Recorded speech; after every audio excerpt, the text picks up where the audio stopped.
Aussi, hier, la Côte d'Ivoire, à l'instar des pays du monde, célébrait la Journée internationale du travail. Un bon prétexte pour les travailleurs en situation de handicap de pointer du doigt la difficile insertion des personnes handicapées. Mythilène Légré, Mathurin Badé. Anne-Marie travaille dans cet établissement comme éducatrice spécialisée. Il y a 6 ans en arrière, elle peinait à trouver un emploi en raison du handicap moteur dont elle souffre. Aujourd'hui, elle est heureuse et épanouie. J'ai vraiment été bien accueillie ici par le premier chef, d'abord le chef de l'établissement, ensuite par les collègues et par les élèves. Puisqu'il s'agit d'un établissement, nous avons de très bons rapports. La meilleure chose à faire, c'est de faire en sorte que la personne soit à l'aise dans son travail. Et la meilleure des choses à faire, c'est de lui donner un travail qu'elle peut faire.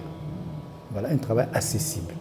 L'insertion professionnelle des personnes en situation de handicap a été possible grâce au décret d'embauche pris par le gouvernement ivoirien en 1998. Néanmoins, beaucoup reste à faire, selon le secrétaire général des paralysés de Côte d'Ivoire.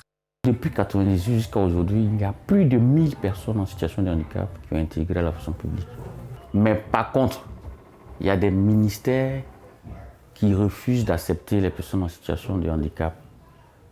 Quand est-ce qu'elles sont affectées dans ces ministères? Si les gens s'opposent à cette décision, c'est qu'ils s'opposent au président de la République. Puisque ce n'est pas nous qui prenons cette décision de dire « non, moi je m'avais travaillé dans tel ministère ». La question du handicap, elle est transversale. Elle ne concerne pas seulement les affaires sociales ou la protection sociale. La protection sociale fait le social. Mais les autres aspects, l'éducation, la santé, l'accessibilité, c'est des choses qui relèvent également d'autres ministères et partenaires gouvernementaux.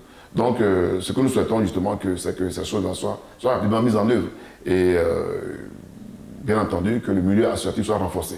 Au titre de l'année 2022, le gouvernement a accordé 200 postes budgétaires aux personnes en situation de handicap. Le défi majeur à relever reste la difficulté d'accessibilité aux entreprises pour les personnes atteintes de handicap moteur.